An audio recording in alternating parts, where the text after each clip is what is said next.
Thrilled, as always, our monthly segment with the hobby attorney. I'm calling you that whether you want to be called that or not. Paul Lesko is joining us here. Paul, I want to get your reaction to Kevin O'Leary and the absolute wild bidding on the Michael Jordan Kobe Bryant logo man. This is a fun one for me because there's no legal issues with it. We'll preface it with that. You're asking me just because as a collector, I think it's crazy. I am a believer in the value of cards and collecting and things like that. But when it comes to like the cards of such high value, I look at the classics. I look at Mantle, Wagner, things like that. So when you have a dual auto Jordan Bryant, sure it's a 1-1, sure it's on card, sure it's a really pretty card, but I don't think that's what should be the record holder in the hobby right now. So I have questions about will it maintain value in the future. But we'll see. There's a reason I'm a lawyer, not an investor. I don't know how these things will work out. Absolutely. I always tell my boys that something is worth what somebody else is willing to pay for it. I'm trying to figure out who's the next person willing to pay more for this. This feels almost like a publicity stunt in a lot of ways, right? Like, look at all the free press Kevin O'Leary's getting, and obviously money's not an issue with him. I'm sure he's backed by some venture capital here. It'd be interesting to see if they're willing to invest in the hobby, like he was talking about how they've done in crypto and other things, where it just pumps the value of everything.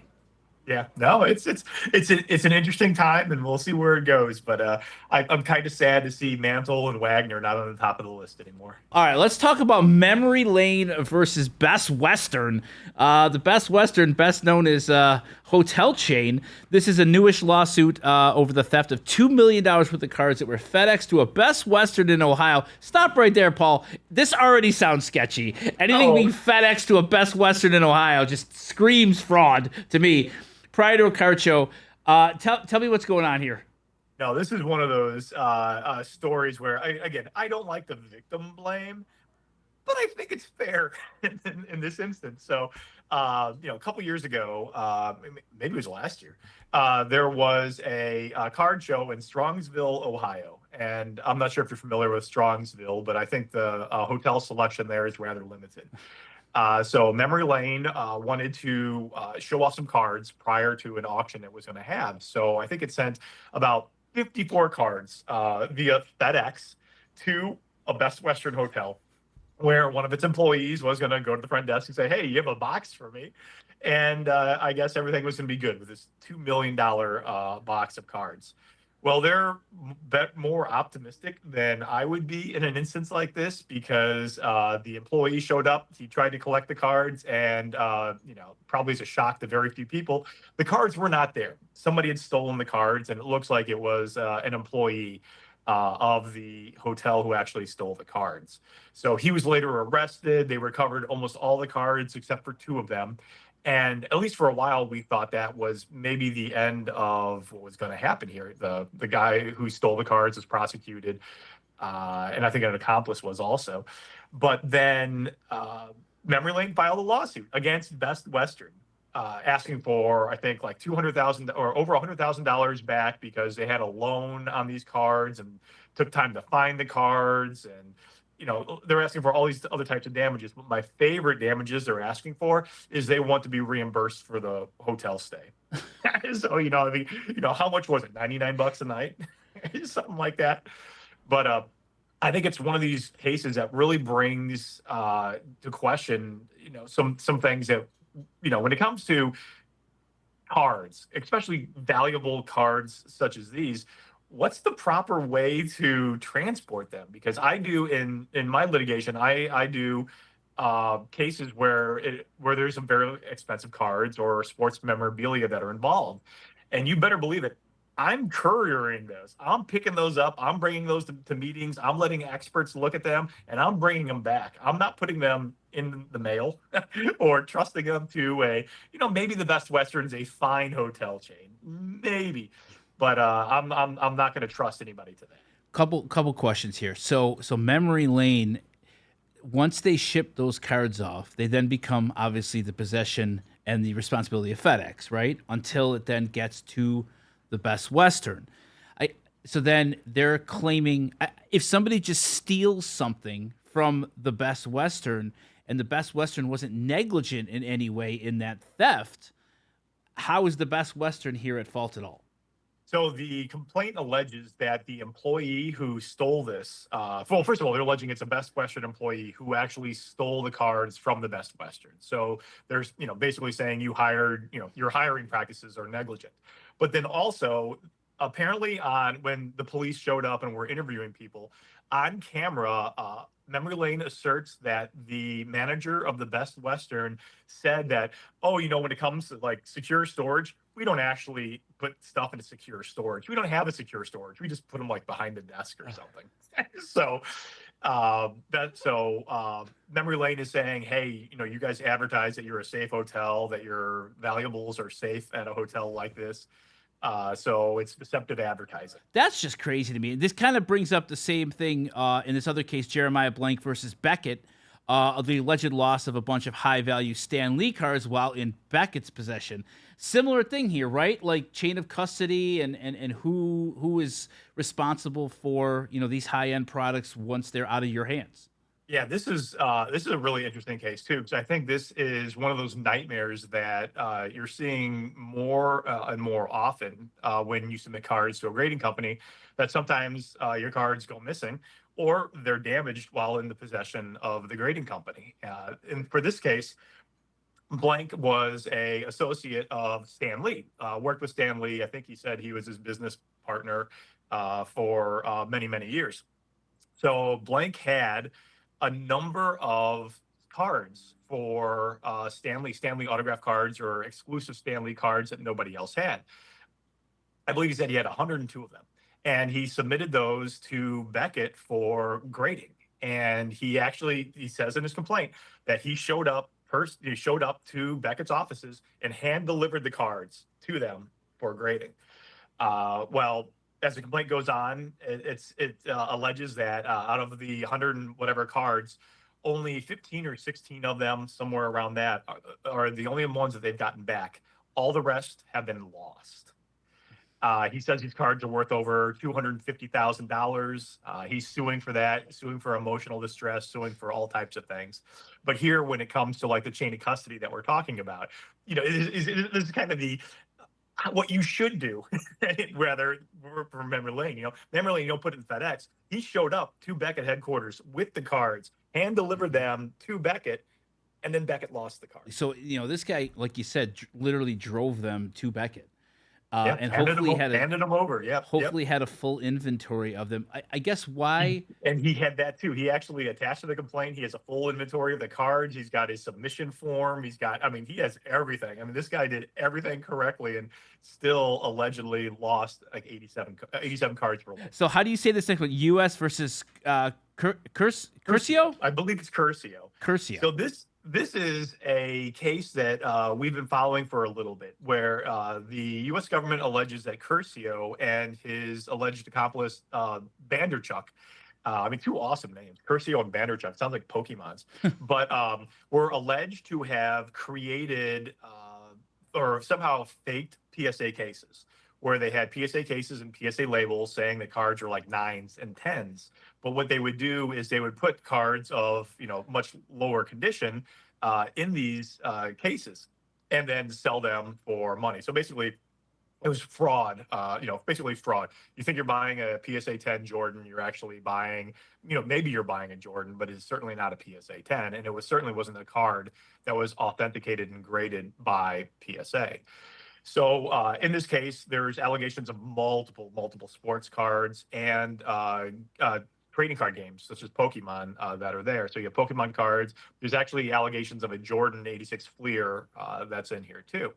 So this case has been going on for quite a while. A lot of people have been watching, trying to figure out if it's going to settle at some point, if there's going to be a plea, if Curcio or Banderchuck is going to name other accomplices, like how deep does this go? Because there's millions of dollars of alleged fraud that occurred here. So the reason this popped up on our radar is because Curcio brought a motion to suppress evidence, basically saying the searches were not legal. There was some bias when it comes to the FBI investigations, and it's all boring stuff. And Curcio lost the motion. But what's fascinating about this case is Curcio's previous history. His Curcio was involved with an armored car heist previously. And it's not just an armored car heist. I mean, this was like he researched it for 3 months.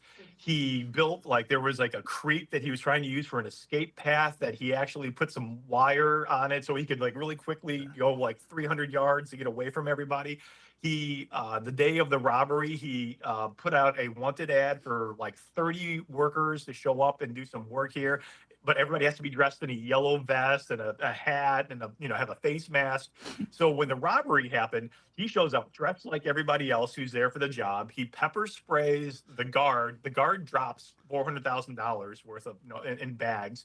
He takes it. He runs. He gets away. Changes into an outfit, and for over a month, he's out there. He's free, and nobody knows what happened. The problem was, this is where, preparation, he may have over prepared, because one day when he was practicing this, a homeless person saw him like changing an outfit by a garbage can, and he thought it looked suspicious. So he took a picture of the car that was there, and that's what ultimately got him caught. So, but the story doesn't stop there. Not only was this like a theft that you would like see in, a Hollywood movie, but also while he was in prison, he wrote a book called My Daddy is in Jail. And it talks about, when you have kids and you have to explain to your kids that, one of your parents may be incarcerated, how to approach that and how to talk to them about it. And it was actually, I guess it sold kind of well for a while. So it's a long way of saying this Curcio character is very interesting. Unbelievable. A plus find by you, Paul. I mean, epic. I read your little recap here, and I did a little bit of research this morning, and it was everything I had to not laugh out loud. What a wild case here. I'm curious for an update from you next month on that. I mean, just an 86 Jordan, man. It feels like if you get to that high profile of a card, I mean, all the eyeballs are going to be on you, right? Yeah, no, and I think that's probably why he got caught. It sounds like he sold a lot of cards, and there were some questions that were raised about it, just because these are high dollar value cards. Maybe had he stuck with the $3,000, $2,000, $4,000 cards, he could have gotten away with it for longer. But once you cross that line and you go into the the holy grails of the hobby, or the white whales of the hobby, you're Nothing like shooting high. Wow. Well, we have to check out My Daddy's in Jail. That might be on the New York Times bestseller list. Yeah, Amazon. It's on Amazon if you would like to see it. Oh, it's on Amazon. Oh, all right. Let's talk about one of my favorites here: Ultra Pro versus BCW. Every time I open some top loaders and sleeves now, I think of you, Paul. I do it multiple times a day. The packs, both of top loaders and sleeves. So you said it's back on track. Ultra Pro changed counsel. You called their counsel a train wreck. So let me hear it. Yeah, so this case was just a little bit of back history on it. Ultra Pro initially sued BCW, alleging that BCW infringed a number of their trademarks, but the most important trademarks are penny sleeves and top loader. So Ultra Pro, in essence, claims that they own those words and nobody else in the hobby should use them. And to back it up, they actually had some trademark registrations. The trademark office gave them trademark registrations for those words. So BCW, countersued for this to say, hey, you should not have these trademarks. They're generic terms. We're going to shoot it down. But then over the next year and a half of this case, Ultra Pro did everything it could to try to lose this lawsuit. It missed dates. It had cases dismissed because it didn't show up. Even it got its trademarks canceled because it didn't show up to the trademark trademark cancellation procedures that were actually going. All types of problems. And so, I mean, I've got a number of amusing threads on this, and I've called it a train wreck quite often. And I try not to be critical about, cases that are out there. But what I do like to, pounce on is bad lawyering. And, these cases were an instance of like just about every mistake you can make as a lawyer were being made here. Well, Ultra Pro recently changed their attorneys. Their new attorneys seem to be righting the ship. The cases seem to be progressing a little bit more forward. So after 2 years or however long these cases have been pending, I think we're finally getting into the meat of whether anybody in the hobby should own trademarks such as top loader or penny sleeves. Now, that being said, I thought on day one when these cases were filed, I thought they were going to be a train wreck. because I don't think anybody should have a trademark registration for top loader or penny sleeves. I think those trademarks are going to die. I don't even think it's going to be close, but you never know what's going to happen. Sure. Ballpark. This might be a tough question for you to answer. How much? How much will this cost one of these companies?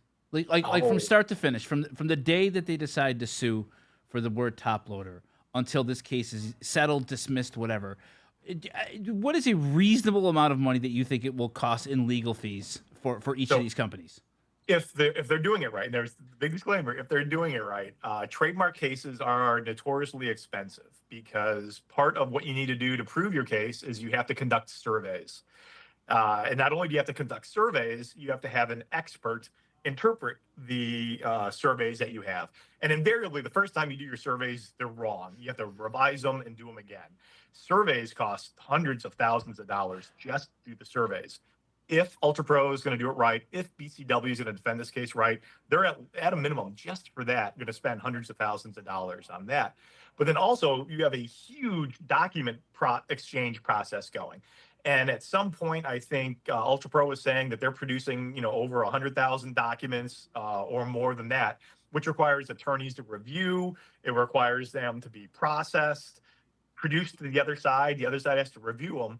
So easily, and again, if they're run right, the attorneys' bills should be over $1 million on either side for these cases, just because of the intense stock review you're having, the need for experts.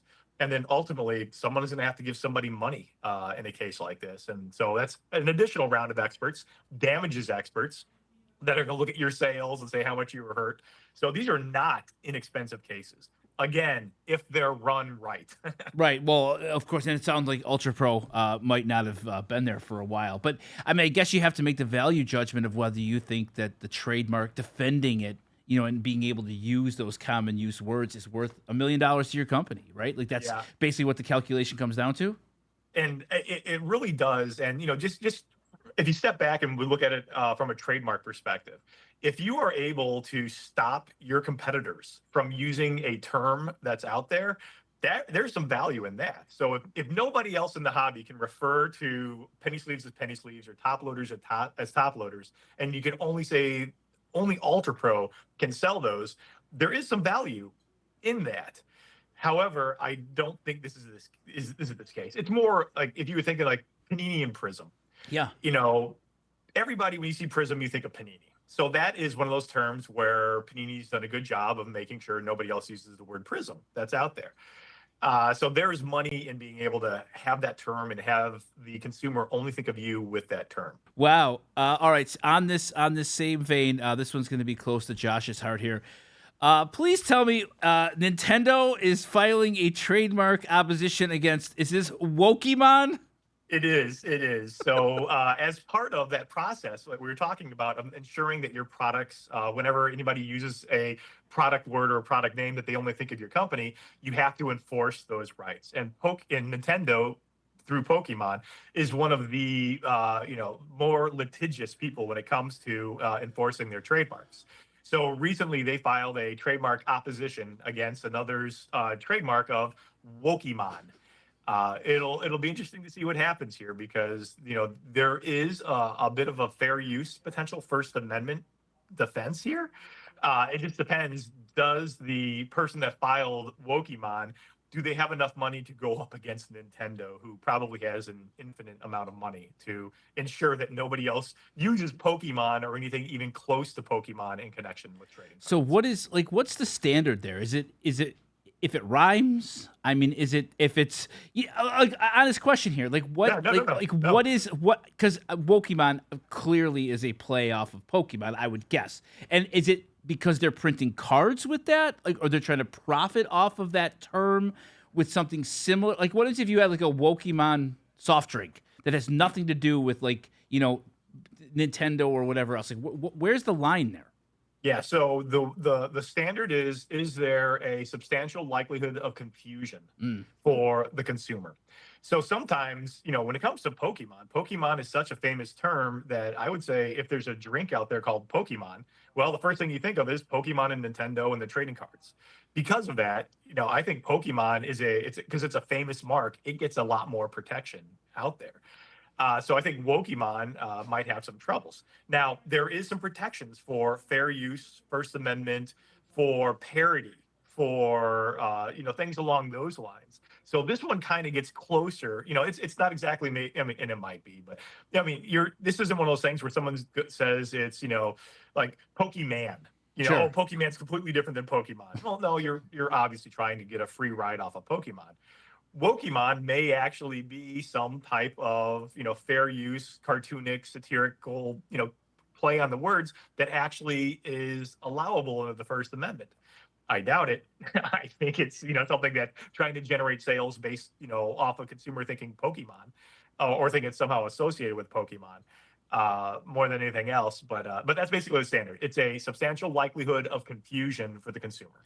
Got you. That makes a lot of sense. I appreciate the in-depth analysis there. So, I mean, it really, like, all these cases make you realize what, brand value, these companies have. Nintendo and Topps and Panini and Ultra Pro and BCW, all the brands is what makes the hobby, so successful, right? Like when it comes down to it, it's all of these different trademarks, all of these different brands. That's the true value in knowing, what you're going to get and the standard going forward, right? No, it really is. And, some companies do a very good job of protecting. Like, I swear, Upper Deck has filed a trademark application on every word they've ever put on a card anywhere. They've by far and away have more trademark applications and trademark registrations than anybody else out there. Like, it's not even close. They have hundreds more than everybody else. So there really is value in if you come up with the Kaboom, the limited, I said limited because there's some fights over limited previously, but Chrome, things along those lines. The more of those that you own that nobody else can do, it's such better marketing for you. Paul, you are the best. I appreciate your time again, as always.